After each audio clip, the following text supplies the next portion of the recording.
Hello, Luca Magica back with a brand new Madoka Magica video. As you know, my last big Madoka video was a full information recap of the main trailers and news that we'd received since 2024. We went in depth, discussed some new theories, and went over a few details that you might have missed. One of those details is something that I've been tossing up going further in depth on, but based on some comments I'd received and some talks I had with friends, I decided it would be best to actually make a video on this to further explain my thoughts and reasoning behind a theory I posited in regards to some curious new characters. Those, of course, being the green-haired and orange-haired magical girls who first made their appearances in one of the main trailers from 2024, and then further showed up in both the late 2025 and early 2026 trailers. A lot of debate has been going around about who exactly these two are, and I, naturally, have added to that discussion in my own way. But what better way to get my point across than a full deep dive on the characters I believe these two to be? I think I have a strong enough case to present which will hopefully convince you without a shadow of a doubt that the new characters are the human forms of Paula and Cheetery. Now, my bias knows no bounds. I absolutely love the design and vibe of the girl with the orange hair, but since she showed up first, it's only fair to discuss the green-haired girl first, and to be honest, that works in our favor, as there's slightly less work to do to prove who she is, so we can probably get through her discussion a little quicker before easing into the mountain of research we need to get through for goal number 2. However, before we actually get onto the new girls themselves, I think it's important that we prove that my method of identification will work. The question is pretty simple. Can someone figure out which magical girl belongs to a witch using only the evidence given by the witch itself? For our case study, we're going to look at two very specific but contrasting cases, Ophelia and Charlotte. Most of you will know who these witches are, either from the show itself in the case of Charlotte or from fandom word of mouth for Ophelia. But what if you didn't know anything? How would you find out? Well, that's what we're going to do, starting with... Okay, so, Ophelia. This name derives from an ancient Greek word which means help or aid, but it first gained cultural usage in the 1500s when the name was used in an Italian poem named Arcadia. The next best example of the name Ophelia being used is of course by William Shakespeare in the play Hamlet. Ophelia is the love interest of Prince Hamlet in the play, which immediately should raise some eyebrows when you think of Madoka Magica, but let's not get carried away just yet. So we have 3 pieces of evidence at our disposal, so let's go ahead and start dissecting it. We now know that the word Ophelia derives from an ancient Greek word that means to help, aid, or benefit. Since a witch cannot do good deeds as per her nature, we know this will only aid us if we tie these traits directly to a magical girl. Of the Holy Quintet, we have Homura, who shows these traits for Madoka. We have Mami, who does all of these things naturally. We have Madoka, who is a positive person and does her best to live up to that same lifestyle. We have Sayaka, who tries her best to follow in Mami's footsteps. And we have Kyoko, who now distances herself from that lifestyle entirely after having her aid thrown back at her. We can rule out Homura because of her exclusivity, and I think we can rule out Madoka and Sayaka because we know what their witches are as seen in the TV show, which leaves us with only Mami and Kyoko. With them in mind, let's go ahead and look at these other sources, starting with Arcadia. At its heart, the story of Arcadia is about finding solace and a simple life amidst the chaos, strife-filled world. The poem, penned by Jacopo Sannazaro, portrays the journey of Sincero as he flees his home in Naples to pursue settling with shepherds in the fictional country of Arcadia. It's a portrayal of human perseverance in tough times. As I was initially researching this, I was led to believe that the story Arcadia featured a very prominent character whose name was Ophelia, but this was incorrect information that I unfortunately got from an AI summary. Further research shows that the Ophelia in Arcadia was likely a lesser role who went by the Italian spelling of the name, Ophelia, instead of the spelling from its Greek origins as Ophelia. This is still an important part of the history of the name, as it is the first traceable instance of its usage outside of ancient Greece. Now, as for Hamlet, this one is where the pieces start to fall into place. Ophelia is the love interest of the play's namesake prince, but for anyone familiar with this story, you know that Ophelia's tale is a tragedy. Ophelia is a character who starts out loving and carefree, but is driven to madness by the actions of Prince Hamlet, who kills her father Polonius, and after his lackadaisy methods of expressing affection towards her. Ophelia's life ends via drowning after she falls from the branch of a willow tree and into a brook. The death of Ophelia is one of the most recognized and important fictional deaths in literary history for a number of reasons, but so we don't focus too much on that and get sidetracked, let's go ahead and return to Madoka Magica. So we have a name whose origins tie to Greece, with a word meaning aid or benefit, signifying our character was helpful to others as a magical girl, and due to process of elimination we can determine a tie between Mami and Kyoko from just this part of the name alone. Ophelia was first popularized as a name in the 1500s poem Arcadia by Jacopo Sannazaro, which is a story about escaping the terrible state of distress in Naples at the time to flee to the utopia called Arcadia, representing perseverance through tough times. Both Mami and Kyoko fit this as they have fought through tough, tragic pasts to get to where they are currently.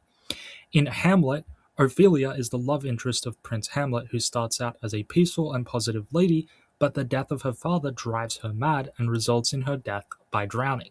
The prince's lack of care and affection can be seen as a cause for her madness, making him partly responsible for her death. Both Mami and Kyoko die, but of the pair of them, only Kyoko fits. Whereas Mami's death is caused by her own hubris, Kyoko's death and arc perfectly mirror Ophelia's story in Hamlet. Kyoko's start as a magical girl is one rooted in optimism and generosity, as her wish was for her father to succeed in his church sermons, showing us not only her roots to the etymology of the name's Greek translation, but her similar start as a girl driven by positive emotions like Hamlet's Ophelia. Kyoko's death is in a fight to put Sayaka, who has transformed into the witch Octavia von Seckendorf, out of her misery. Kyoko admits to loving stories of romance and happy endings, which gives us the link to the poem Arcadia's broader meanings, where she fights to achieve a happy ending to escape the current strife and turmoil.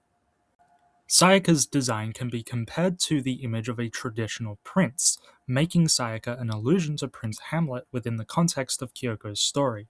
Furthermore, Sayaka becomes a witch after refusing help specifically from Kyoko, mirroring the play's portrayal of Prince Hamlet's poor show of affection for Ophelia. When Sayaka transforms, her witch is that of a mermaid, which gives us the imagery of water, and in the episode that originally aired, the artwork featured for the ending song was of Kyoko embracing Sayaka as they drowned, without a doubt mirroring Ophelia's death in Hamlet. With all of this contextual evidence, we can very confidently say that Ophelia is the witch form of Kyoko Sakura, and you can do that just by studying the name of the witch and knowledge of only the original show. So that method works for Ophelia because we know she's a witch belonging to one of the 5 original girls, and her debut appearance, Madoka Magica Portable, came in 2012, right after the airing of the original anime series. Since the TV show had already revealed Octavia von Seckendorf and Kriemhild Gretchen as the witches for Sayaka and Madoka, we are able to make some simple eliminations to assume that Mami and Kyoko are the only reasonable candidates. But part of our speculation for this video is not going to be built upon pre-existing knowledge of actual characters, and we will only have a witch design to work with. So let's do a little experiment to see how we can apply this when there's even less context. The Rebellion story introduced a character who we would later learn is Charlotte's magical girl, and in 2017 we would get her backstory as told in Magia Record. For a very brief and now long forgotten period of fandom history, we did not know who Charlotte might be. As one of the most important witches besides Walpurgisnacht, it was definitely a goal of early fandom heads to try and solve this very brief mystery of who Charlotte's magical girl was. So herein lies our main question. Could an analysis of Charlotte, only with material released before the Rebellion story, have helped us figure out information we wouldn't receive until Magia Record. Let's first begin where we all did in 2011 with Charlotte's debut appearance in the third episode of the original series. Charlotte, as a witch, is distinct as she has two forms, a small doll-like creature who is mostly immobile and non-threatening, and a more monstrous serpentine form which bursts from the doll's mouth when its main body is damaged.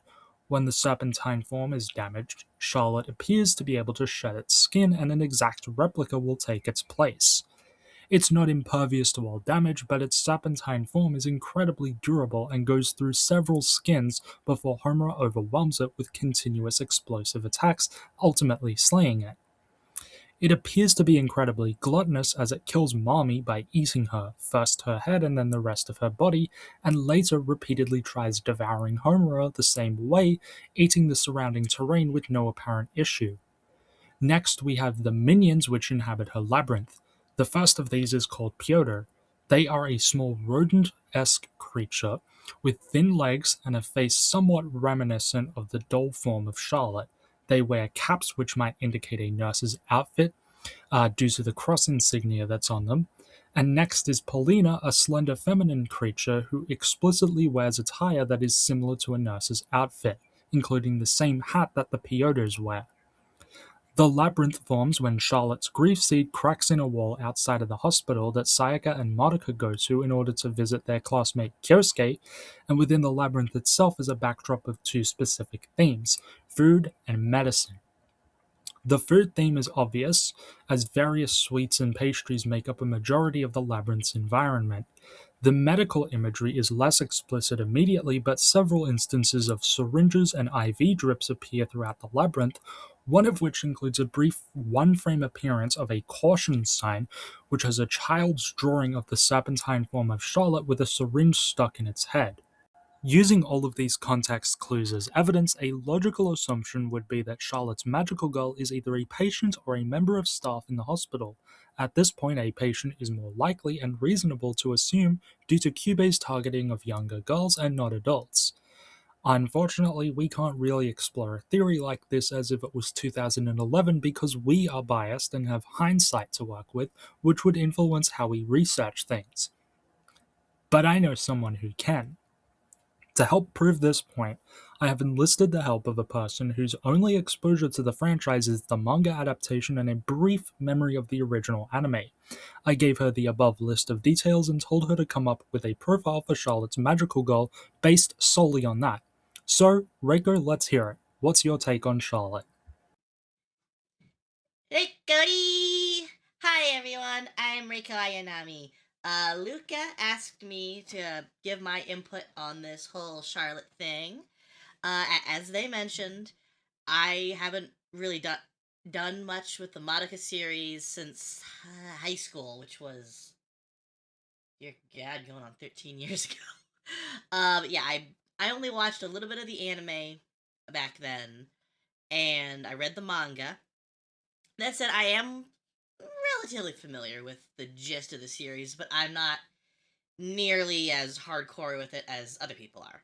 But they asked me to come and talk about Charlotte and some of the potential symbolism there and what the magical girl she used to be was like. Now, I am going to preface this by saying I know a very, very small. Basically, I know Nagisa exists, and that's about it. So I'm not going into this 100% not knowing anything, but basically, yeah. I just wanted to be upfront. Okay, so we know that Charlotte's Labyrinth has a lot of imagery associated with things like food and hospital supplies, and that her original form that we see as a witch is a little doll creature, a little goblin fella. So there's a few ways that could be interpreted. Maybe she herself was a sickly child in a hospital, or what seemed, honestly, as I was thinking about it more, what seemed to be more likely was maybe she herself wasn't a sickly child, but maybe her mother was. perhaps her mother was, never the most healthy person, but maybe when little Charlotte made her wish with Cube, it was to make sure, or to keep her mother well, to make sure she wasn't sick, to cure her, basically. However, after that wish was made, perhaps the mother got pregnant again with a second child. And that child, through either through childbirth or complications with the pregnancy, resulted in the mother dying and Charlotte falling to despair. Now, why? Where does that come from? Fair question. One of the most famous literary Charlottes, maybe you've heard of it, is from Charlotte's Web, the story of a spider and a pig. Who the spider Charlotte is a motherly figure to the little pig. At the end of the story, Charlotte gives birth, or well, lays eggs, and in the process passes away. Now, moving on to some of the other symbolism with Charlotte, we see a lot of sweet treats around. My interpretation of that was either Charlotte herself enjoyed a lot of little like snacks like cakes and cookies and all that stuff, which any kid would make sense. Or perhaps the mother was a baker or a pastry chef or something, and Charlotte was essentially her little taster. You know, she would always give her a little bit of something when she made something. You know, and that would explain the gluttonous for desserts in her witch form. Now, as for the symbolism of the two uh halves of Charlotte, shall we say, the little doll creature and the giant snake. Charlotte's two halves might represent her and her mother. Charlotte herself is represented by the doll, while the snake is representative of her mother or perhaps the disease that took her mother. I want to thank Luca for having me on, uh, for bringing me on, getting my input on this. As you can see, I'm a little new to these kind of things, so I'm a little rambly. I apologize. But yeah, we we've worked together before on a lot of stuff unrelated to this channel, and it was really cool to get to help them for once. So enjoy the rest of the video, unless I'm at the very end, in which case I hope you enjoyed the video.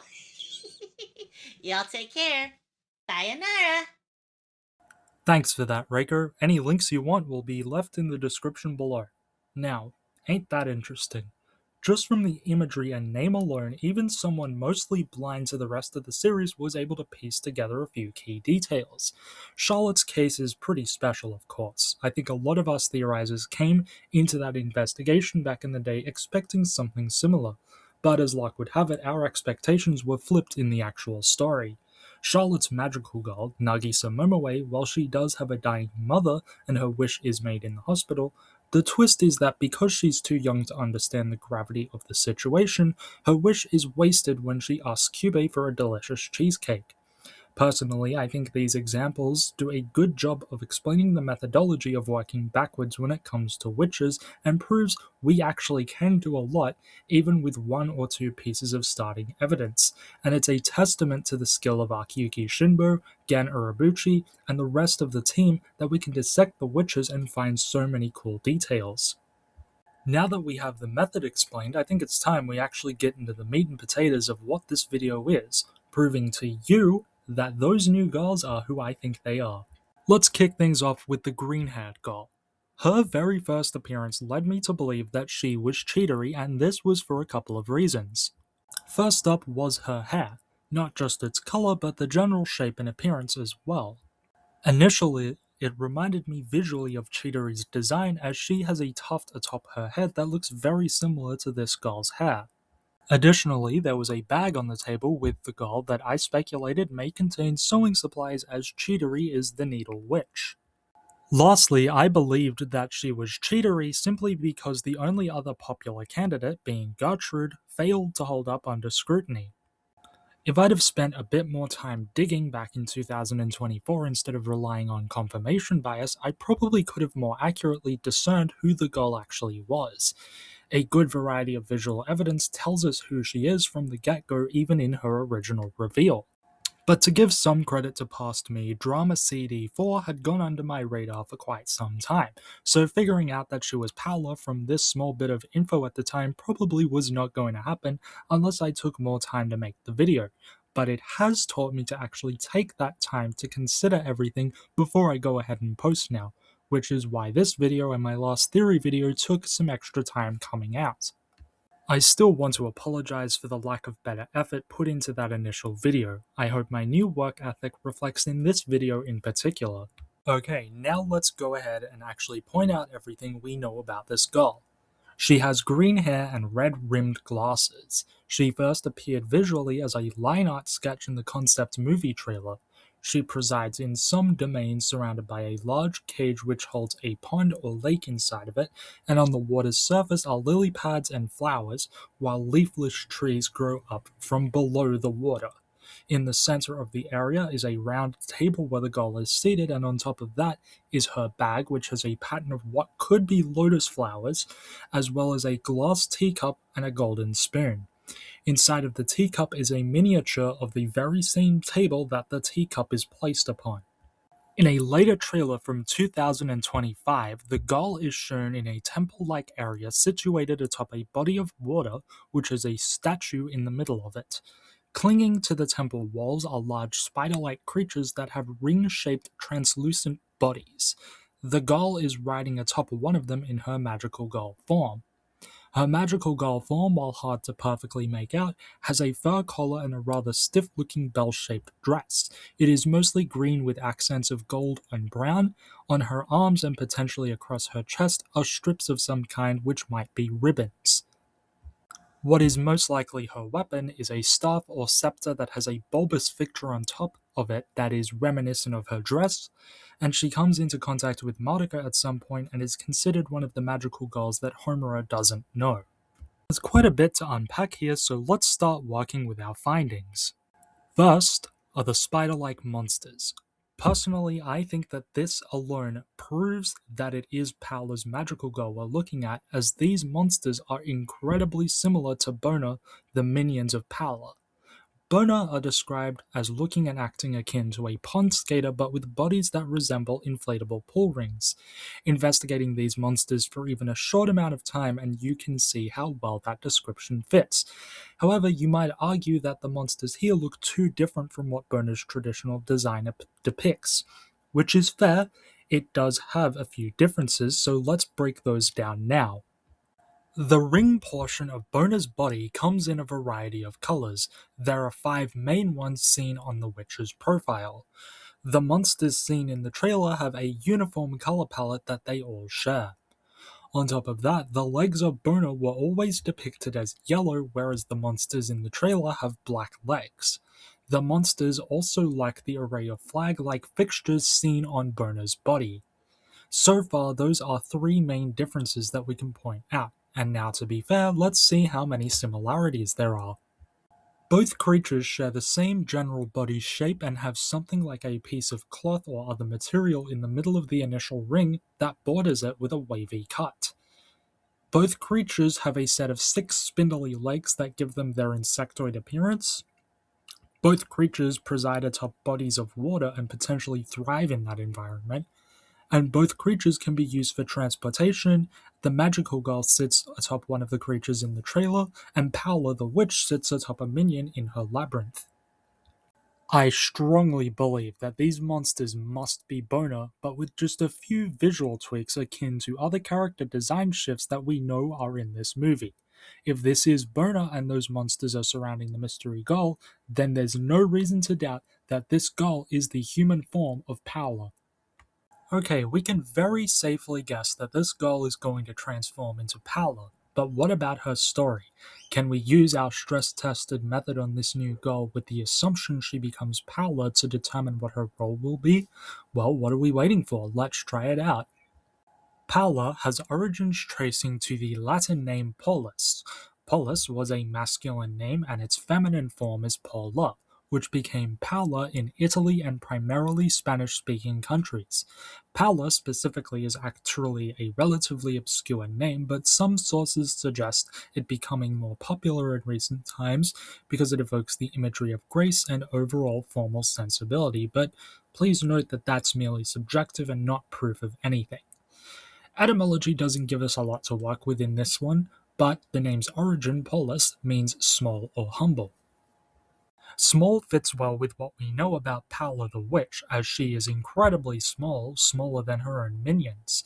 If the monsters in the trailer are an updated version of Bona, it's important to note that they too dwarf the girl when she is near them, giving us an interesting link to that etymological definition.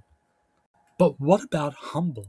Because of her entirely non speaking appearances so far, it's hard to objectively say whether or not she's going to be humble, but I think we can give her the benefit of the doubt based on at least her first appearance.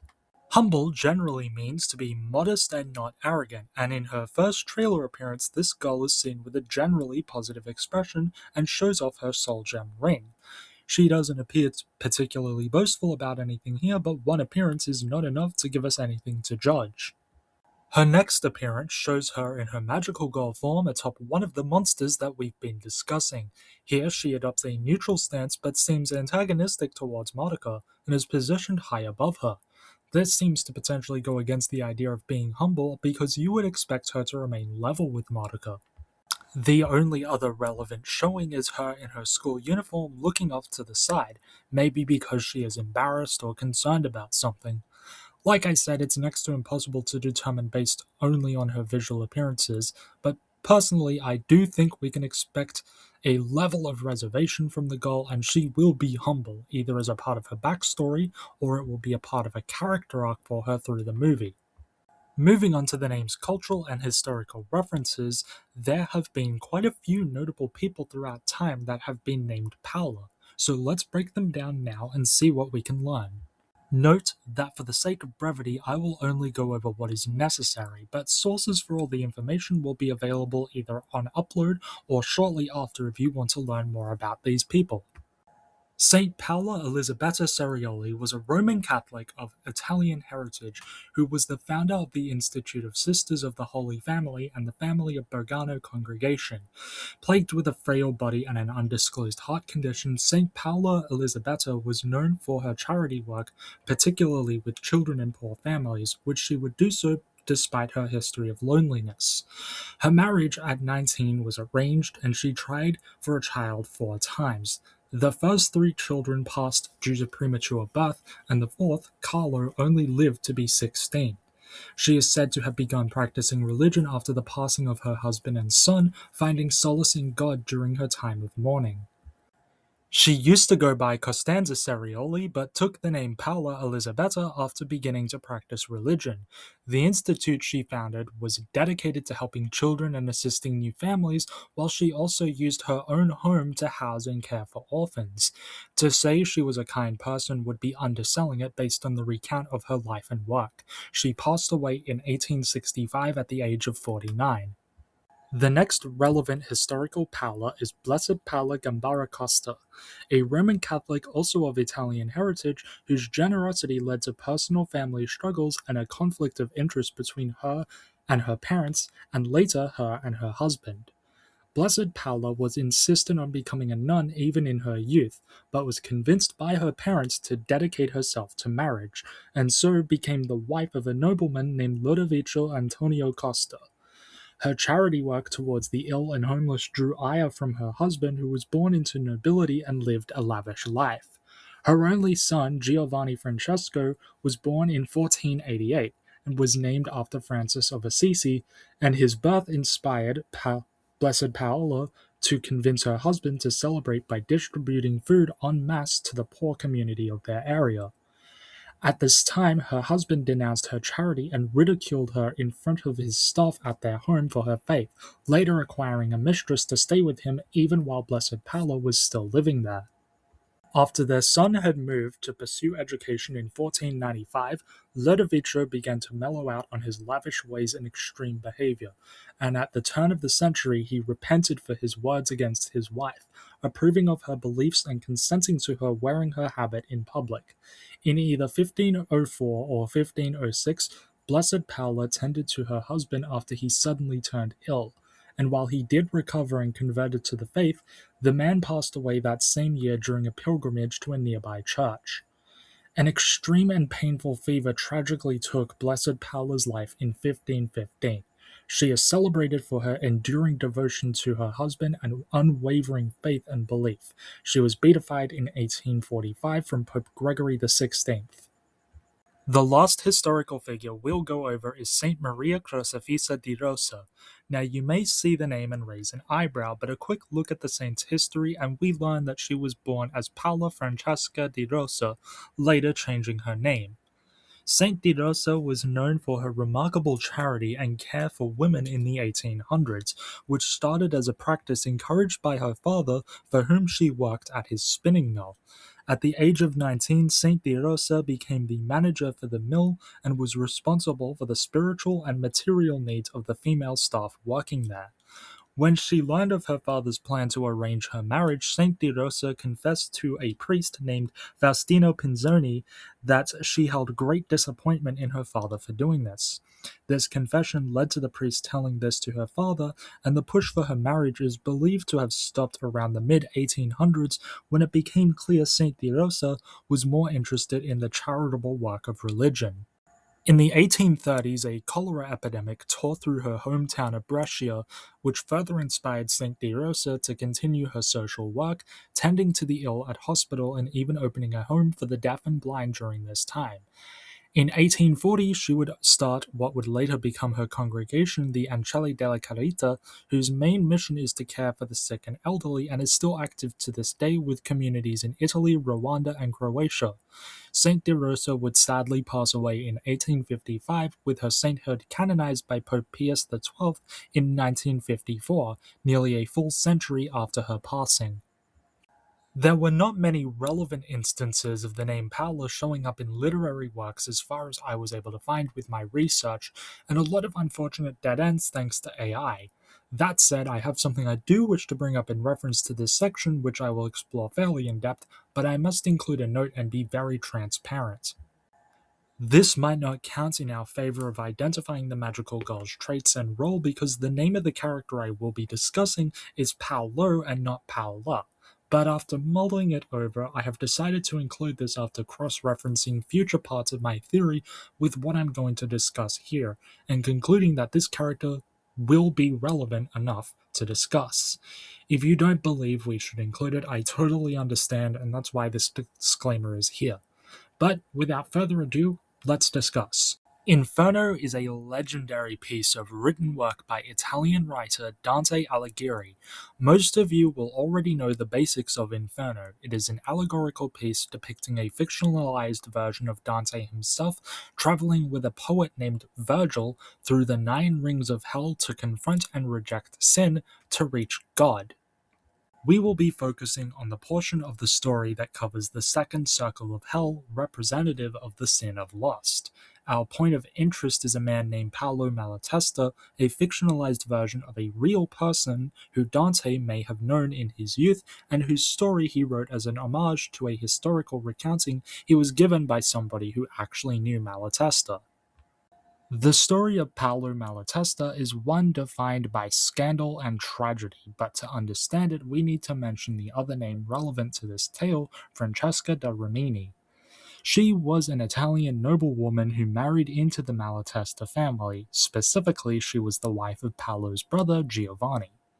In Inferno, Giovanni is described as deformed, and his and Francesca's marriage is attributed to being for political reasons. Behind the scenes, though, Francesca entered an adulterous relationship with her brother-in-law, the aforementioned Paolo. When they were caught by Giovanni, they were both violently stabbed in Francesca's bedroom. In the second circle, Francesca is noted as not fully admitting to her and Paolo's sins and takes a passive role in the affair. implying the active sinner was Paolo himself. Of course, this is just inferred from interpretation as Dante does not write Paolo's words on the matter.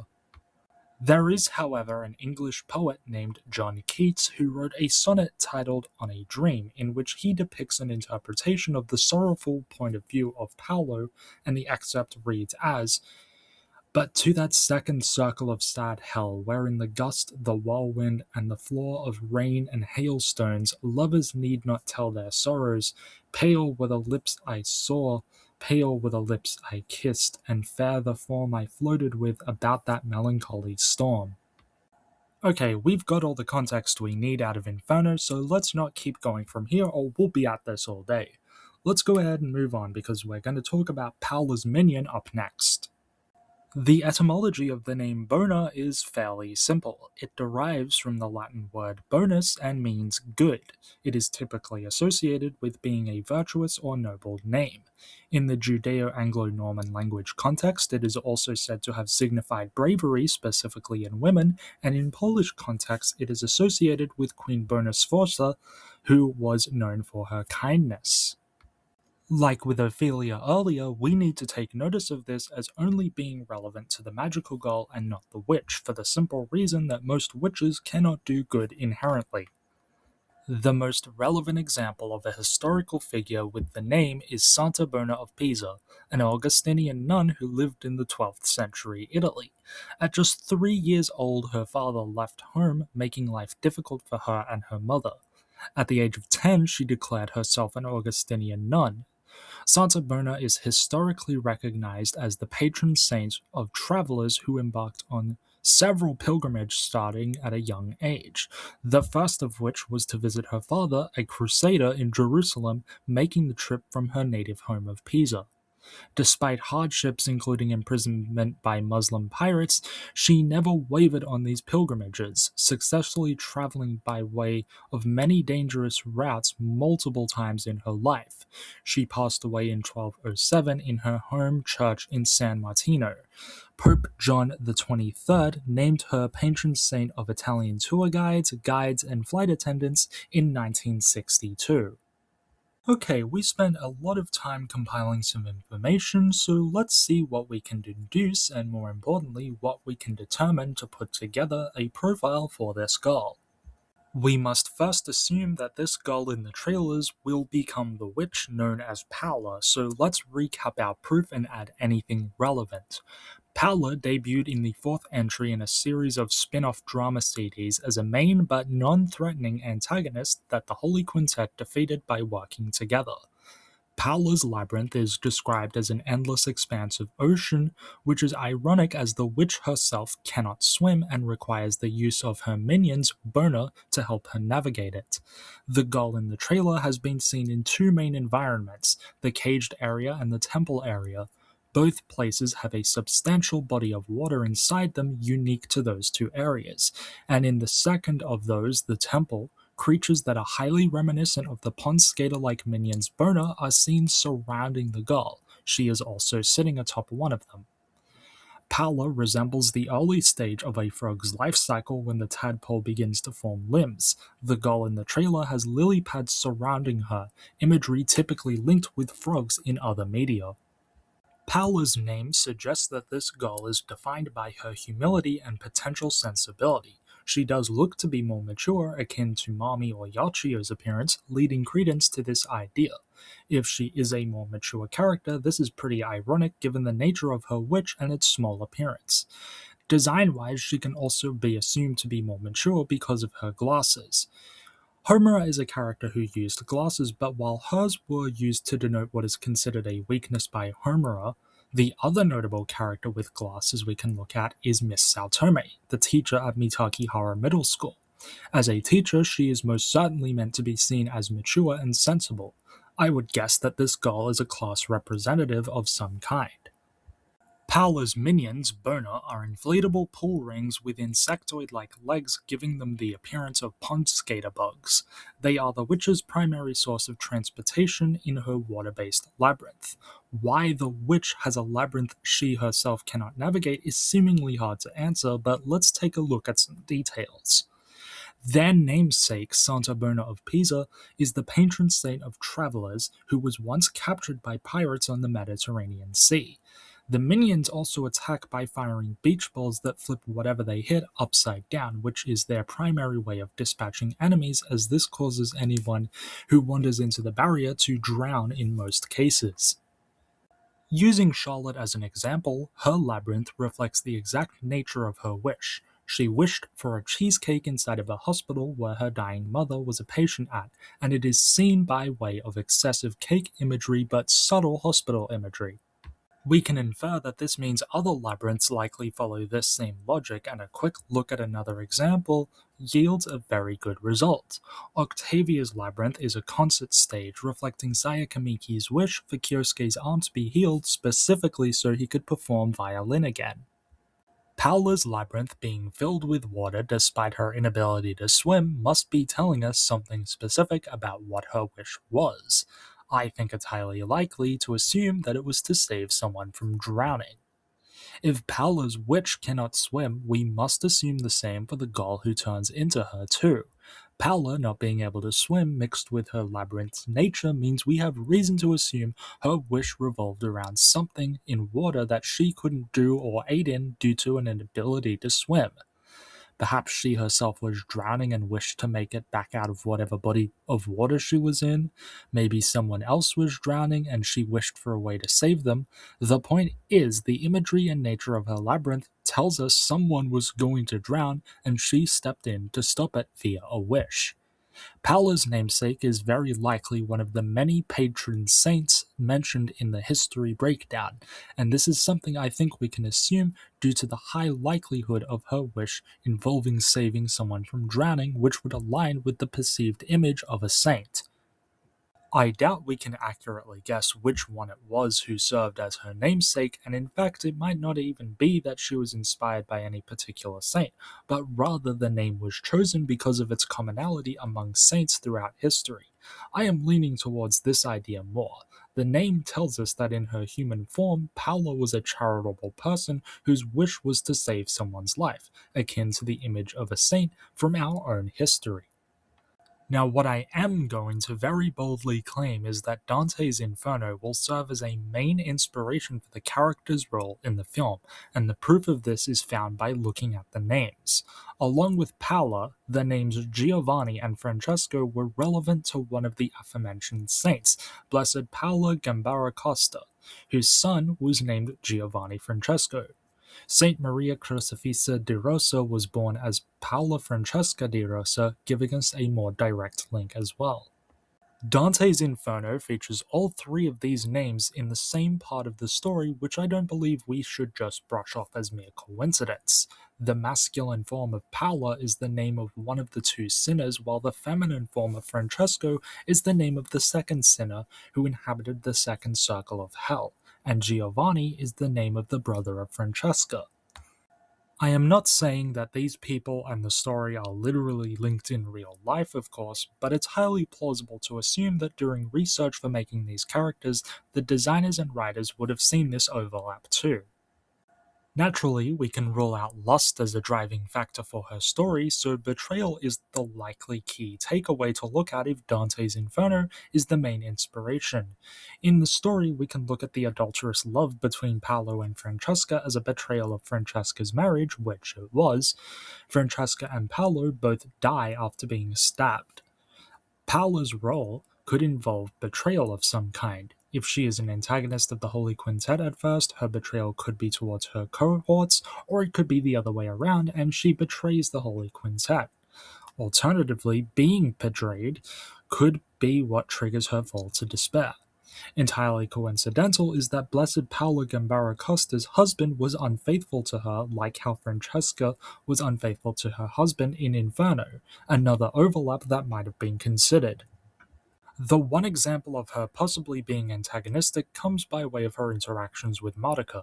It's very likely that Madoka is the person at the table in the shot where the green-haired girl was first revealed. In that scene, she seems friendly and approachable as she shows her soul gem ring to the person in front of her, but we also later see her in her magical girl outfit looking down at Madoka while the creatures resembling Paola's minions are with her. This is an immediately antagonistic scene, in my opinion, further backed up by a later trailer shot of Madoka's expression looking shocked at this very same setting. Maybe the betrayal is specifically of Madoka, and she starts off friendly but later attacks her. Whatever the case is, I believe we will see that this girl is going to be a secondary antagonist whose role will involve coercing Madoka into coming with her for whatever her goal is. I have previously said I believe the new girl's goal is to awaken the law of cycles at the request of Kyubey. The Law of Cycles is a godlike figure, so Paola's highly likely religious inspirations also have relevancy here, because it would explain why she's attached to a plan involving their world's god. Paula herself, before becoming a witch, might have been religious. Here's a few extra details that didn't need to be mentioned earlier but might be relevant overall. The green-haired girl's weapon is a staff with a bulbous fixture on its head. This might be a reference to Santa Bona of Pisa, who is depicted in some art as having a pilgrim's staff. In the scene where Madoka is shocked in the temple area, a splash of dispersing water droplets can be seen falling down on her. I believe we can interpret this as rain, which would link to Dante's Inferno, where the second circle of hell is described as windy, and later said to have rain and hail in John Keats's On a Dream sonnet. Bona is specifically described as a flotation ring and does in fact have a circular body, which might be an Easter egg to Dante's Inferno and the circles of hell. Bona's profile says it fears sharp objects due to its body being an inflated ring. This might be an Easter egg to the death of Paolo Malatesta from Dante's Inferno, who died by stabbing. It might also imply antagonism between the green and orange-haired girls at some point in the story, as her design has needles prominently shown. Okay, so you might have noticed that I have not called this girl Cheetery yet in this video, despite my insistence on her identity in the last one. I do ultimately think she is Cheetery's magical girl, but there's some other candidates we need to talk about first before just blindly assuming that it's Cheetery. If I want to convince you that it is her, I first have to convince you that it's nobody else. So with that said, let's go take a look at our other candidates. If there's any Needle Witch that you would know about as a new fan, it would be Latria. Recently added as a boss in Magia Exodra, Latria originates from a spin-off called Orico Magica. Latria is not the witch that the trailer girl will become, because her actual human form, Kirika Curie, is a design we already know, and as you can see on screen, she looks nothing like our subject. Case closed. Next is the girl from the end of the original series who has a bear-themed design motif and has similar colors to the girl in the trailer, and this one's actually pretty interesting. So remember those sketches from the concept movie trailer I showed in my last trailer breakdown? Something I didn't get time to cover was the other sketch tied to the orange-haired girl, showing that the design has undergone several changes throughout the years. Comparing her to the bear girl in the original series, you can see she actually does hold a resemblance to the girl in the sketch, and it's reasonable to assume that she was meant to be the bear girl at some point in time. However, now in the most up-to-date look at the film, it is clear she is very different. It's possible that she is still the bear girl, but to be honest, too many differences are seen for me to say she is, but I understand why this was an early guess. The differences that I can point out are that the bad girl had her soul gem on a hair clip, which the trailer girl does not. The bad girl had orange eyes, whereas the trailer girl has purple. The bad girl's magical girl form was more overtly teddy bear themed, while the trailer girl's main theme is sewing. The bad girl's hair, while similar, is still fairly different from what the trailer girl has. I also believe that the general face design is different, and I don't think these design choices are too subtle or small to brush off as insignificant. Given how similar they still undeniably are, my current working theory about this is that the bad girl really was meant to get an expanded role, but whoever she was back then morphed over time into what we have now. It's also possible that she was just used as a design base. Now we need to address the elephant in the room that I think 90% of you probably didn't even know existed. How many of you have heard of the Madoka Magica mobile game? Nah, not Magia Record, but instead a game from 2011. Yup, Madoka Magica had a free-to-play mobile game that was released shortly after the original anime's airing. It was a gacha game because what else was this franchise gonna do? But for a gacha model you need characters, and just 5 main goals obviously weren't going to cut it. 5 new characters were introduced, including an amnesiac main character and a specific group of 4 girls who are named Elise, Claire, Komachi, and Hiyori. But these 4 aren't particularly relevant to our investigation. Instead, we have to turn our attention to the variety of new witches that were included in this game, and one in particular who stands out like a sore thumb. She isn't named, but there's a witch described as, quote, the Witch of Sewing in this game. Just looking at her design gave me a heart attack because, well, look at this one. From her color palette and little design choices, it's really obvious where this is going, huh? She has pincushion pins that match the trailer goal, she has an orange color scheme which links to the trailer goal, and she even has buttons which also seem to be a part of the trailer goal's aesthetic. Cheetery has my favorite witch concept in the entire franchise, and I really do want her to be in this movie, but I cannot in good faith say with 100% certainty that our trailer goal is her, not when this witch exists. So to prove that only Cheetery could be our candidate, we need to figure out how likely both cases are to have been considered for this next film. We're going to look through some history of the franchise and cover the origins of both the Witch of Sewing and Cheetery and present the evidence as it comes. Whoever ends up sounding the most likely, whether it's Cheetery or not, we will go ahead further under that assumption. Let's take a look at our timeline. The concept movie trailer was first shown at Monogatari, a collaborative event that was held to celebrate the 40th anniversary of Studio Shaft. Based on many similarities between Walpurgisnacht Rising and the concept movie shown at this event, we can almost certainly confirm that Walpurgisnacht Rising is what became of the elusive concept movie. This means the movie has been in development for at least 11 years.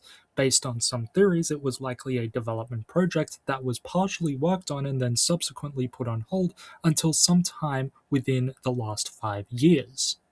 The project likely began in 2014 after the end of Rebellion, based in comments from 2013 interviews where Gan Urobuchi and Akiyuki Shinbo are stated to have gone back and forth on whether or not Rebellion's ending was going to be happy. Urobuchi was reportedly convinced of the third film's ending when Shinbo suggested the idea of Madoka versus Homura as a concept to explore. Since Rebellion itself only really focuses on the Homura side of the conflict, it's reasonable to assume that the Madoka side of that same conflict was held off and kept for a fourth installment. Very important to note is that Urobuchi has made several statements implying that Walpurgisnacht Rising remains mostly the same when compared to whatever the original concept for a fourth film was, and the trailers back this up as many similarities can be seen between Walpurgisnacht Rising and the concept movie. Okay, now let's go have a look at the 2 sources for the characters that we're debating. The Witch of Sewing debuted first in 2011 in the mobile game which we will refer to as Madoka Magica Online. Online was developed by DNA under their mobile game branch.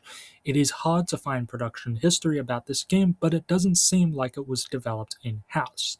It was promoted officially on the Madoka Magica website, but as far as I can tell, the main Magica Quartet team did not work on it. But if I find information that points to that being contradicted, I will add an addendum in the video or after uploading. The Witch of Sewing is a strong visual match for the girl in the trailer down to the specific combination of parts and her overall color. On the flip side, Cheetery debuted in 2012's Madoka Magica Portable, a visual novel and roguelike dungeon crawler hybrid developed by Bandai Namco with the direct involvement of both Gan Urobuchi as supervisor and concept planner and Gakidan Inukari, the designer of the labyrinths, an occasional writer for the series, as the lead artist with oversight from Studio Shaft. In prior videos, I have mentioned Portable as an important part of the franchise, and I hold firm in this assessment.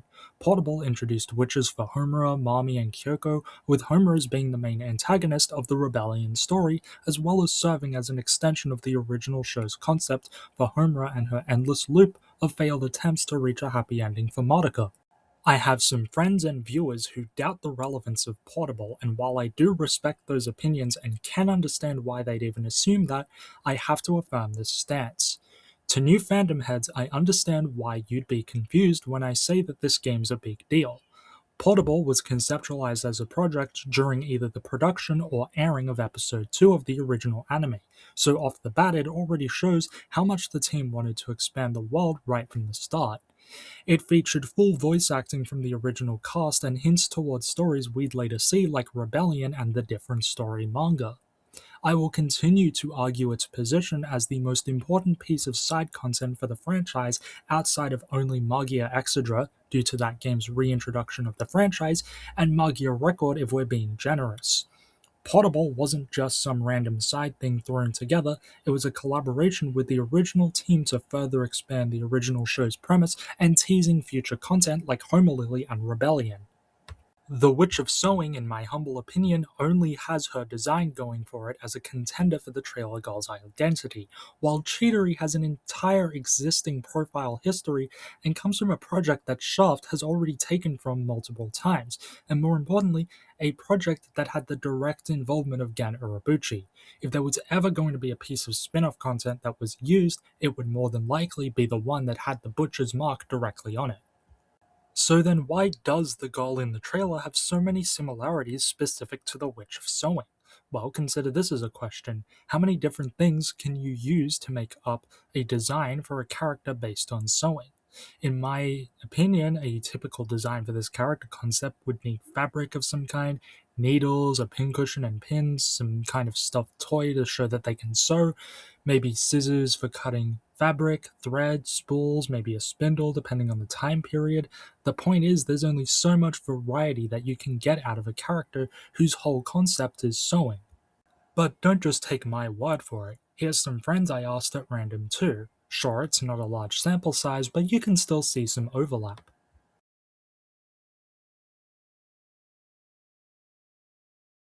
The one thing that still matches the Witch of Sewing to the girl in the trailer is the color orange. The face of the witch is orange, and the trailer girl's main color motif is also orange, while Cheetery has a dark color palette with splashes of green.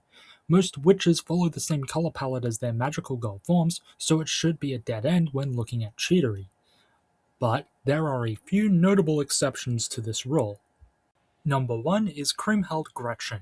Gretchen shares no color similarity to Madoka Kaname and only shares a vague match to her human design in silhouette. Number 2, Don Rocinante, a witch from Magia Record. This one has a grey body with a main color motif of orange. Compared to the magical girl Sasara Minagi, there's a slight mismatch, although it's not as drastic. She has far more of a maroon red color than the rusty orange of her witch. Number 3, Paula. If we assume the green-haired girl is Paula's magical girl, which I think is all but confirmed, then she also shares no color similarities to her witch form, which should be overflowing with green, but it actually has a palette consisting predominantly of black and white. While they are rare, exceptions do in fact exist, and if we are correct about Paula, then one already exists in this very movie. Moreover, we have seen that Bona has received a slight design change, so we can reasonably guess that Paula herself as a witch will also see a slight change. The same could easily be true of Cheetery if that's who this girl is.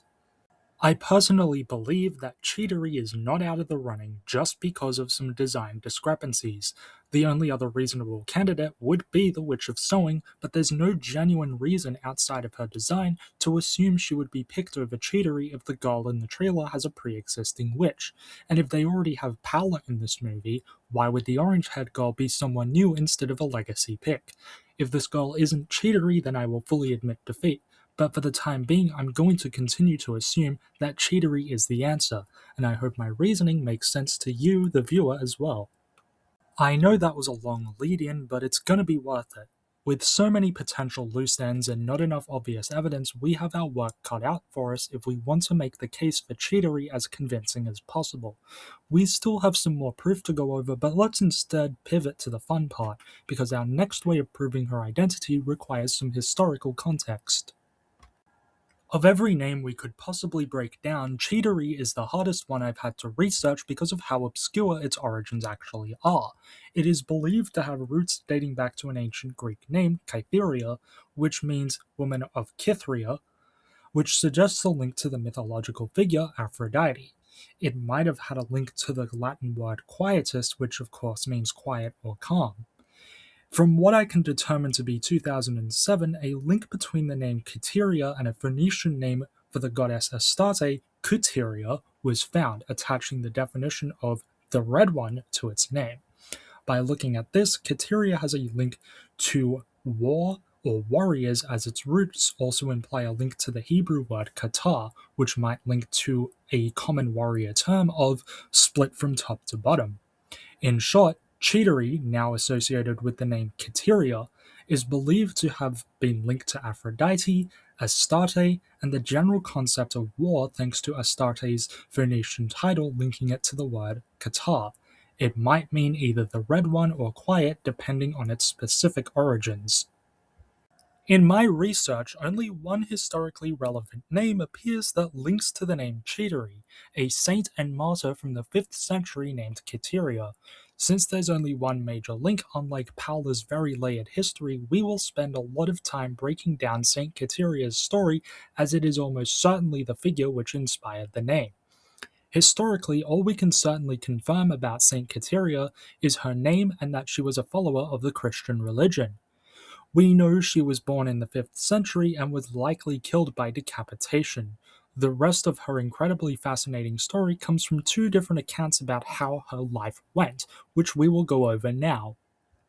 Saint Quitteria is believed to have been born in Portugal to Lucius Quetilius Severus, a Roman governor of Gallicia and Lusitania, and his wife Calcia. We don't know how old she was when she died, but most sources believe her death was an assassination called for by her father. She fled from her home after refusing to marry and renounce Christianity, and was found at the commune Air-Solador in Gascony by men sent by her father who are believed to have beheaded her on the spot. The saint's body resides at Air-Solador to this day. A legend related to Saint Quitteria claims she was born alongside 8 other girls. However, her mother, Calcia, ordered a maid to drown the ninoplets, either because the act of birthing so many children disgusted her, or because she was afraid her husband would accuse her of infidelity. Instead of drowning the girls, the maid instead gave them to Christian women to raise. They grew to oppose the worshipping of Roman gods because of their Christian upbringing, and were brought before the governor Lucius, who would recognize them as his own daughters. He attempted to make them marry Roman officers and suitors of his choosing, but their collective refusal led to them being imprisoned. They managed to escape and liberate the other captives, inciting guerrilla warfare against the Roman Empire. It is this story which lends the most to Saint Quitteria's martyrdom. Her death in this legend remains consistent with the most historically accurate account, beheading after fleeing and refusal to renounce her Christianity. Her sisters all died in varying ways at this time too in the legend. The other legend associated with Saint Quitteria tells a slightly different tale of her death, though it too shares the detail that she was decapitated. This alternate story says that instead of being laid to rest in El Salvador, her beheaded body was thrown into the sea. Sometime later, she emerged from the sea holding her own head, similar in description to a cephalophore, an artistic depiction of a Christian saint holding their severed head as proof of martyrdom. But she is not considered to be a cephalophore herself due to lack of corroborating accounts. She is considered the patron saint against rabies, with an account of her holding back rabid dogs with just her saintly voice, and is also the patron saint of the municipalities Higuerella, Mecca, and the village of Kithinkuli. She was canonized in 1716 by Pope Clement XI. Saint Quitteria is highly celebrated in the coastal village of Kuthinkuli in the Indian state Tamil Nadu. A shrine was built in her honor likely sometime in the 1700s based on a story about the shrine's origins, but my research was unable to find a specific source for when it was constructed. In 1914, after a number of miracles were attributed to Saint Quitteria, the shrine honoring her was converted into a large church. Apparently, many miracles have been reported in Kuthinkuli, but the sources I used for my research only list 3 notable ones. We will nonetheless cover them, but please excuse my inability to find any sources for this information, and specifically any English translated sources. For many years, an annual plague is reported to have swept through Kuthinkuli, which claimed the lives of its inhabitants every year. One particular year, about 170 to 175 years ago, a highly learned preacher staged a play recounting the life of Saint Quitterie, with scholars and ordinary townsfolk joining in. Since the play's performance, the plague reportedly died out in following years, a grand miracle seen as a blessing from the saint. A golden crown was once donated to the church as a token of gratitude for the numerous miracles attributed to Saint Quitterie, but since no resident parish priest was available to accept it, a local custodian took care of the crown before later deciding it should be publicly safeguarded. When the crown was presented for a procession, a bird of prey reportedly swooped in and took the crown, flying off with it, which triggered a search party for the artifact that yielded no results. The same custodian who was caring for the crown prior recounts a prophetic dream he had that night where, according to him, Saint Quitterie guided him to a location where they would find the crown. Upon searching in the spot mentioned in his dream, the custodian and townsfolk were amazed to find the crown beneath a palm tree split in two pieces. The townsfolk took the crown back to the church and celebrated their rediscovery of it later that night. The most important miracle relates to the creation of the shrine itself. A man named Tomai, who lived in Kuthinkuli, had recently married, but he and his wife were unable to have a child. Hearing about the supposed miracles of Saint Quitterie in a local Tamil village called Manakarai, Tomai made his pilgrimage to this town to pray to Saint Quitterie. On his return trip, Tomai brought a small shrine back with an image of the saint to place in Kuthinkuli. After his prayers, the married couple was successful in another attempt at conceiving a child. This miracle triggered a devout and faithful following for the saint in that village that is maintained to this day. Disclaimer: with respect to people who believe in the faith and practice it, I am only delivering these stories exactly as I read them. I do not claim these to be true or not, that is not for me to say. I completely respect your belief system and mean no offense in my recounting. I hope I delivered these as informally and respectfully as possible. Okay, so we have some history and some cool legends, but we haven't exactly accomplished our main goal yet.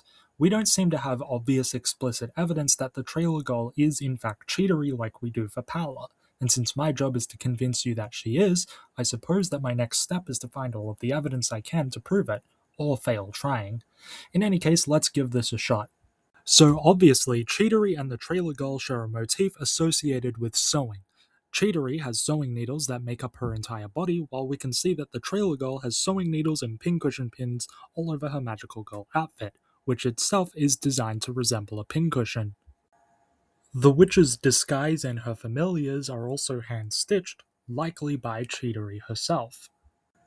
One remarkably odd piece of trivia related to Cheetery is that the disguise she wears and her familiars are modeled after Cube.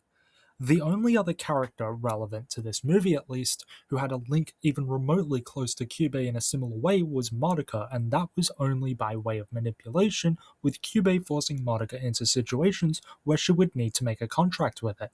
Cheetery specifically appears to be almost devoted to Cube.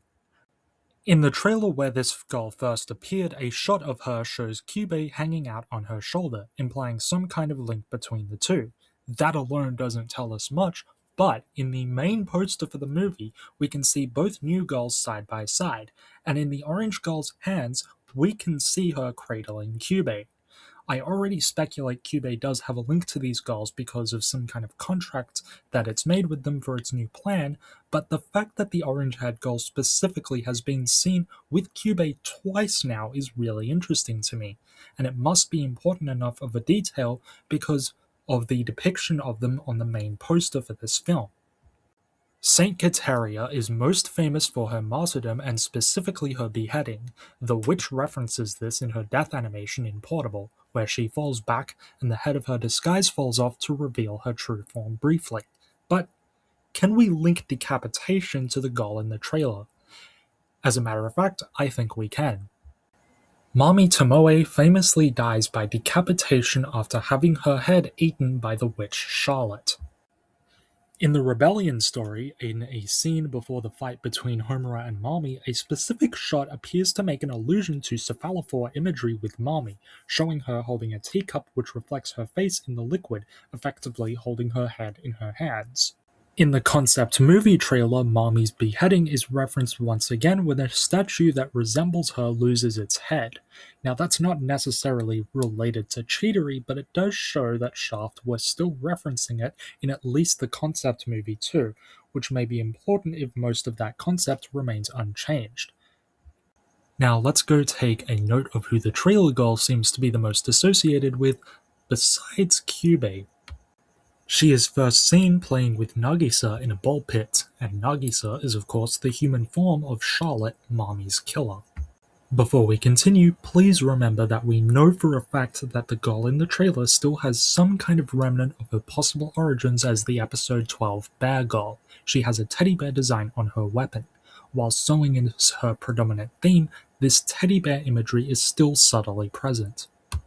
Mommy is seen eating desserts several times in a cafe that has utensils and other paraphernalia referencing teddy bear imagery, and even later wears parts of a teddy bear costume. Mommy also eats a biscuit or sweet of some kind that is shaped like the head of a teddy bear. It has jam spread across its eyes that evoke the imagery of crying. With only a couple of exceptions, nearly every time teddy bear imagery is shown in regards to this movie, it is only showing the head. The utensils, plate, and menu in the cafe have a teddy bear head as the logo. The cup Mommy drinks from is a teddy bear's head.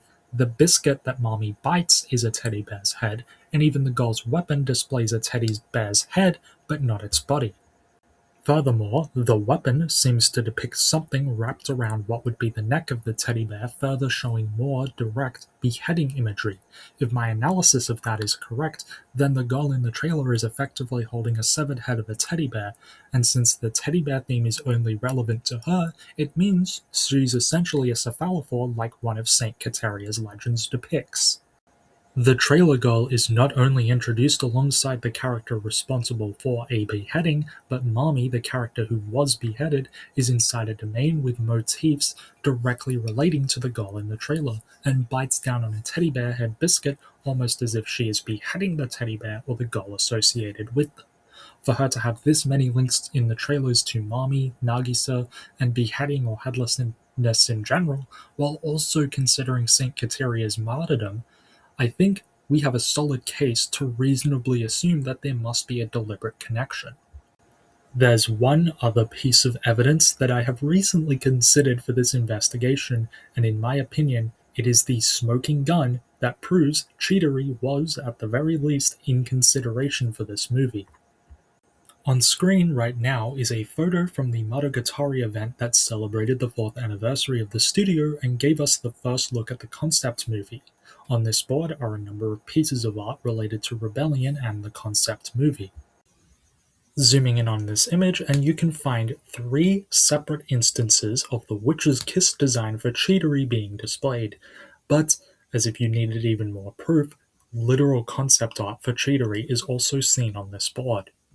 Now, I scoured this image for a long time to make sure I wasn't cherry-picking anything. After all, maybe it showed things related to every witch or just other parts of Portable. Further investigation does in fact show more instances of Portable-related media. 2 concept pieces for Candeloro and a witch card profile for Ophelia. So only Cheetery, Candeloro, and Ophelia represent Portable on this board. There's no instance of Eatsley, the other Portable exclusive witch, and there's no reference to the rest of that game. It's just the 3 characters from it that we already speculate to be in this movie. But I'm sure that's just a coincidence. I mean, there must be other non-canon witches here too. I mean, we have the entire 2011 mobile game, and there's another witch from the drama CDs to pull from. Oh yeah, there is. The only other witch referenced on this board, not explicitly from the main canon, is Paula. Concept art for Paola's Labyrinth and Bona are on this board, which would later appear in the concept movie trailer. So all instances of witches or minions related to media outside of main canon that were featured on this board are things either confirmed to be in the movie or heavily speculated to be. I promise I was not cherry picking, I really did try my best to find absolutely anything to debunk it. So without a shred of doubt, Cheetery was 100% connected to this movie at some point in time. Now, does that mean she's still in the movie? technically no, but I feel like we're just being obtuse at this point by not considering the option. What is the more likely scenario to you guys? Studio Shaft decided to show art for Cheetery at this event where the next movie had a magical girl themed around sewing and just decided not to link them, keeping the girl but not Cheetery? Or they do have plans for Cheetery due to them already taking ideas from Portable and expanding it, but the finished product will still have her in a slightly tweaked look, just like Paula most likely is. I think there's just way too many things that we have to purposefully ignore now to brush off the possibility of this goal being Cheetery's magical goal. Personally, until we get anything that deconfirms it, I will die on this hill. That goal is Cheetery. Whew, that was a lot, right? I told you guys this is the toughest stretch of research that I have ever done for something like this, and I absolutely wasn't going to drop this without covering every possible angle I could. Cheetery is my favorite witch in the series, and I can just feel deep down that this is her, but I knew I had to work hard to not only prove who she is, but who she isn't. So, if we are now all in agreement that this girl is destined to become Cheetery, we can finally move on to the part that I've been dying to get to, building up her profile. Cheetery made her sole debut in Madoka Magica Portable, a game released in 2012 for the PSP. Cheetery has two natures. When disguised with her Kyubey headpiece, she is described as devoted. When exposed, she is described as respectful. She has a link to Kyubey that borders on worship and seems to believe that even in her witch form, she is fighting to save the universe. She may have evolved from the concept of the bear-themed magical girl from the original show into what we see today. We can see based on evidence I pointed out earlier that the girl in the trailer has some kind of connection to Kyubey and is somehow entwined with Mami and Nagisa, which can be backed up if she's the magical girl who becomes Cheetery, as her namesake is known famously for her decapitation, of which there is a reference to in the new trailer, the concept movie trailer, and in Mami and Nagisa's dynamic as a whole. But what does it even mean to be Cheetery? Using our work backwards method from earlier, let's see what we can find from Cheetery's profile as a witch.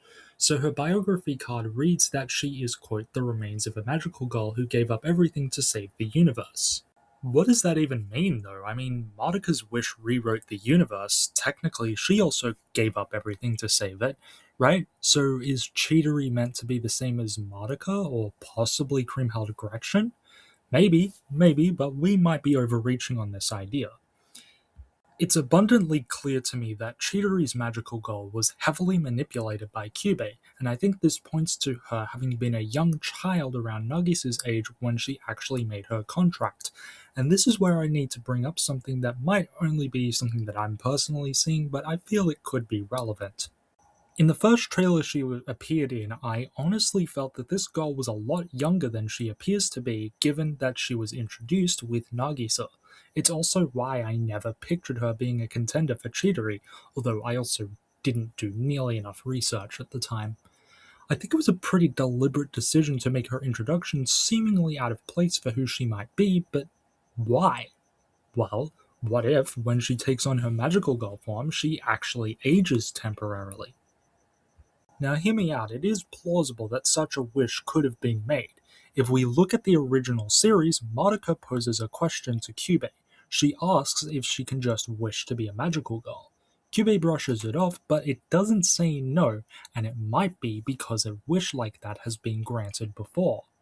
Perhaps if we follow this logic, Cheetery's wish could have simply been to become a hero, resulting in what might be a more mature-looking appearance than her true childlike self. In the concept art, the girl had what appears to be some kind of hood that resembles the head of a teddy bear, which might emulate the idea of a superhero or maybe even a character in a tokusatsu series suiting up before battle. A wish akin to "I want to be a hero" would also give us a logical answer as to why her witch form still thinks she's fighting to save the universe. Really, though, this is just a guess based on how I interpreted that very first scene of her. We need to dive a little bit deeper. So far, as a portable, Cheetery's labyrinth was never designed or even described, so we can't use the method of identification like we could for Paola, but we might be able to make a guess. We can guess that the green-haired girl is Paula because her locations both had a focus on water as a design element, thematically linking her to the same kind of environment that Paula herself lives in. So where does the orange-haired girl show up? Well, it appears to be some kind of cake or pastry shop. One comment I got after releasing the 2026 information roundup was the idea that this might be Cafe Recompense from Scene Zero. I'm not fully done with Scene Zero just yet, but I do see why this was an idea. Some of us are already expecting that Mobby will make a cameo appearance in some way.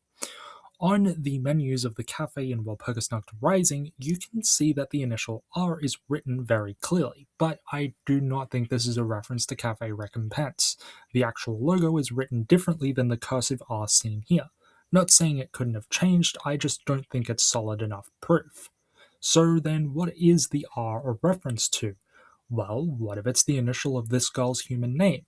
Now, I'm not going to try and tell you what that might be, but it's not a bad line of thinking. It could be called Cafe Girl's Name or Girl's Name Cafe, right? That would definitely mean that the cafe is hers, which we can already assume to be the case because of the teddy bear designs everywhere else. I also want to shut down a theory I saw floating around that this has something to do with another witch, Roberta. So on the wall of this cafe area, we can see a cage symbol which has a teddy bear in it. Mixed with the initial R, it led people to believe that this was a hint towards Roberta. Ignoring the fact that Roberta is a bird and not a bear, if this was Roberta, we would see her initial written in runes, the actual in-universe language that spells out witch names. Runes already appear throughout all of these trailers, so there's literally no reason that they would initialize Roberta's name in English as an exception. So if this domain belongs to the orange-haired girl, which it very likely does, what does it tell us about Cheetery? Well, here's where it gets tough. We know labyrinths reflect the nature of wishes, and the green-haired girl, assumedly Paula, has shown us that those elements of the labyrinths can bleed into this world. There's just one major issue when discussing Cheetery. Cheetery has no labyrinth of her own. See, I tried tracking down some development notes that may have given us any answer about this, but I didn't find anything. So it could either be intentional or just a result of time constraints when they were making Portable. I just don't know. I kinda love the idea that this is actually intentional though, because then it gives us another example of Cheetery being some kind of mirror to Madoka. If it's intentional, then this is like Creamheld Gretchen, whose labyrinth becomes the entire world just because of how powerful she is. Cheetery already shares a similarity with Madoka in that her profile says she made a sacrifice to save the universe and believes herself to be honoring that sacrifice even in death. It is literally exactly what Madoka does and how Gretchen acts. In her witched out state, Gretchen still acts as though she is bringing mercy to every living being on the planet. That's part of why I even thought Cheetery would be considered for this film in the first place. She has a narrative similarity to Monica and Kriemhild Gretchen, so much that it really makes me wonder about the true nature of her wish and whether it was something she herself made. But to play devil's Cube's advocate, let's go back to the cake shop with a different approach. Assuming that this is in fact referencing whatever her witch's labyrinth might have been, what does that tell us about Cheetery if that's who the girl is? Well, here's my take on this. It's not about food. Sure, we see Mami, Kyoko, Nagisa, and Madoka eating in this area, but if we only focus on the food, we may be missing the greater picture. Consider the labyrinth of Octavia von Seckendorf. It is a concert auditorium, but we know that her wish had nothing specifically to do with music. It's musically themed because of who the wish was made for, and Sayek is linked to that person. The labyrinths are not simply a one-to-one reflection of a wish, but are obviously more nuanced than that. Other important shots of what may be this domain include the orange-haired girl with Nagisa in the ball pit and on a carousel. Both of these things are something fun and inviting, possibly specifically to Nagisa. Now a quick look at who's eating in the cafe, and we have Mommy, who's known to have a fondness of sweets because of her repetitive need to have food around in case she has guests visit her apartment. Kyoko, who eats all kinds of food because she had a past where getting food was a struggle. Nagisa, who is a young child who naturally loves sweets and of course has a whole backstory relating to that.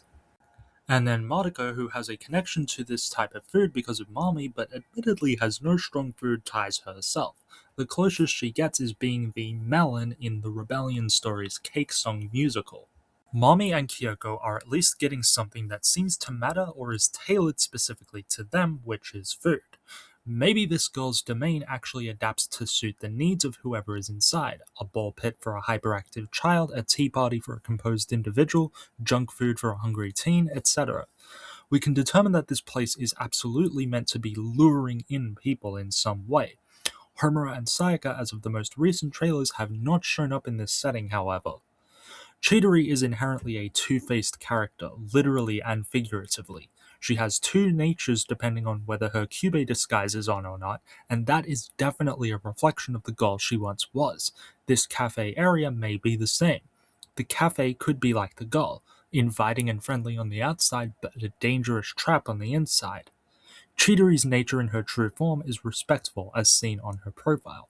Maybe the way that's seen here is her respect, so to speak, towards the needs of others. If her domain does in fact reflect this fluid nature of caregiving, maybe her wish was something very broad and grand. Could it have been something like, I want to help as many people as possible?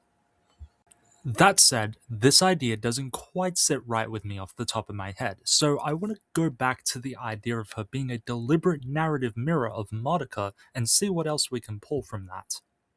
Could Cheetery's magical girl have been coerced into making a wish by Kyubey or some other outside force, and was that wish something to make Cheetery specifically powerful enough to challenge Akuma Homura and or the Law of Cycles? It could be a logical jump, yes, but her similarities to Madoka and Kriemhild Gretchen are simply too fascinating for me to ignore. We also need to consider her sewing theme. What wish could possibly accomplish both saving the universe and giving her a makeover fit for a seamstress? Well, I've got a pretty creative one I think you guys will like. What if it's simply to put the world back together or something to that effect? Think about it. Homer's actions fundamentally broke the universe as far as we know. I mean, things are literally splitting in two everywhere in the trailers. So, what better way to get someone to mend it than by having them wish to patch it back up as if it was a simple fix via sewing? In my opinion, this would be an ideal way to make her fit both the theme of sewing and the theme of being a heroic martyr. Her wish would also then be like Madoka's this way. The very nature of Cheetery's character as a witch is what makes her my favorite and why I really want this movie to include her. Her wish is almost certainly something broad but impactful enough to actually make her witch form so unique when compared to other witches. That said, I think I have to wrap up this part of the speculation and move on to talking about what her role in the film might be, so let's go ahead and do that. So, assuming that the girl is Cheetery and her wish was something grand and heroic, it tells us that this girl should be very friendly and approachable. The trailers have backed this up perfectly and shown her to be the complete opposite of the more composed and mature green haired girl. That said, we know that the witch Cheetery is dual natured, so we should expect the same of this girl if she becomes Cheetery. We speculated that Paola's role in the movie will be a betrayal of some kind, perhaps to Madoka, due to her perceived alliance with Kyubey. We can assume she's allied with Kyubey because she is next to the orange-haired girl on the poster, who we have shown a few instances of that already imply her connection to Kyubey. Again, if this is Cheetery's magical girl, then it becomes clear why the movie is depicting her allied with Kyubey. She simply believes exactly what it's telling her.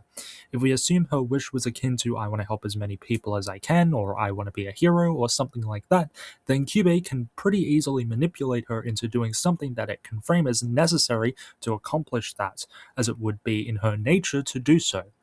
Kyubey desperately wants to understand the law of cycles, and likely wants to awaken it to defeat Akuma Homura. I still think that my best guess on how that will go down is that it wants to make a new version of Walpurgisnacht, but that can only happen if a collection of witches come together. It is highly likely that Candeloro and Oilia will make on-screen debuts in this film, and who do we see in the cafe? Mami and Kyoko. Her needle aesthetic is also of note because I brought up Bona's fear of sharp objects to suggest maybe these two will fight. What if Paola's betrayal that we've speculated about is actually from her ally Cheetery, turning on her to side with Kyubey? I don't have a lot to add for that, but if we look at Saint Quitteria's martyrdom, we should expect her magical girl to be ready to die for whatever cause she's fighting for. I think this is just interesting food for thought. One translation of Cheetery's name comes from Quitterie, the Phoenician title for the goddess Astarte. roughly meaning the red one. This might imply why Cheetery's magical girl has a palette consisting mostly of browns, reds, and orange. This would be a reddish, rusty look as opposed to her witch form's splash of green. The eyes of the Cube disguise for Cheetery are purple, which is very different from Cube's standard color of red, and the orange-haired girl has a similar purple eye color that vastly differs from the rest of her palette. This link between the disguise's eye color and the orange-haired girl's eye color may be intentional, especially if we acknowledge her likely origins as the teddy bear girl from the original show, which indicates a deliberate change to her eye color. The orange-haired girl's beta design first seen in the concept movie trailer was shown to be drawn with green line art, a potential visual link to the color most associated with the witch Cheetery. A couple of instances of crowns appear in reference to this girl specifically. This could potentially be a nod to the Golden Crown miracle associated with Saint Quitterie in Quitterie. These bears seen in the side Homera trailer appear visually reminiscent of this painting depicting Saint Quitterie's martyrdom. Cheetery's Witch's Kiss logo doesn't appear to perfectly reflect Cheetery herself, but a comparison of the silhouette of this new girl, and we notice some uncanny similarities when looking at the Witch's Kiss logo. These two were introduced at the same time, and almost every new scene of one of them is followed by a new scene of the other in the trailers. We can definitely assume that this means they have a link. Myself and a friend have already considered this rather in depth, but the question naturally becomes how, and that's what we're going to try and tackle here. Well, I believe Paola's wish was to save someone from drowning, my reasoning being that the witch cannot swim and requires aid to do so, which is contradictory given her labyrinth is an endless expanse of ocean. Her wish probably wasn't to save herself from drowning, just because I don't think that would align as well with who we can assume to be her name inspirations, all of them being saints, which implies the wish was for someone else. Saint Quitterie, Cheetery's namesake, has a legend associated with her that depicts the aftermath of her death. It is described as her rising from the ocean that she was thrown into holding her severed head as proof of martyrdom. And that's not the only legend about a watery grave associated with Saint Quitterie. Another one states that she was ordered to be drowned at birth with her 8 sisters, but the maid ordered to do so refused. Cheetery will most certainly be drawing from the aspects of her namesake's martyrdom to flesh out her character, but look at the dead space here. We have a character who we think made a wish to save someone from drowning, and a character whose namesake has a legend associated with rising from an ocean after death, and another legend associated with escaping death by drowning. Here is my example hypothesis. The target of Paola's wish was Cheetery. Something happened which resulted in Cheetery's near death by drowning, and Paula, unable to save her, was forced to contract with Cube to save the girl's life. In turn, this miraculous act of selflessness may have inspired Cheetery's own savior complex, resulting in her wishing to become some kind of heroic figure inspired by Paula saving her life. Remember how I said Cheetery reminds me of Madoka and Kriemhild Gretchen? Well, if this theoretical setup is true, this also makes the both of them a mirror to Homera and Madoka. One saves the other, and it triggers their devotion into doing the right thing by the person who inspired them. I don't think we will necessarily see a full backstory in Walpurgisnacht Rising, because, we need to focus on everything else happening. But if we get references to their past lives and wishes, I think it's almost certain that they will be linked in some way. This is the longest script I have ever written, and most certainly the longest video I've ever put together. I think this is entirely justified though, because I don't think enough people have put in the research to figure out who these characters are. No shade to anyone, of course, this is more just me saying that I had a desire to fill the space that was there. Be the change you want to see type of thing. Now let's talk confidence. I think the Paula theory is almost certainly guaranteed. Maybe not some specifics, but I think I have achieved my goal of proving that she's Paula. I wasn't planning to link her to Dante's Inferno, but hey, if the shoe fits. In any case, I do think my final guess is close to true. She is definitely the human form of Paula, and her wish must have been to save someone from drowning. Her story across the film will see her either betray someone or be betrayed herself. Now, Cheetery. Oh boy, Cheetery, I have fought tooth and nail to make sure the section for her is as airtight as it can be. I cannot let go of that theory. I really do think I'm dead on the money for her. I've been saying since day one that Cheetery would be here, even if I was ultimately wrong about who she was at the time, and I have received reasonable pushback for the idea. This video exists mostly because of Cheetery. I want her to be in this film. I am sure she is in this film, but I would not rest until I made the most convincing argument I possibly could to prove it. I really hope that your takeaway from this video is that cheatery matters to the story. Okay, I'm mostly joking there. I hope the real takeaway is the rigorous methodology used to analyze witches and their identities. I had fun doing the detective work for this one. If I can remember all of the sources I used, they will be linked in the description below, but for now, it's time to say farewell once again.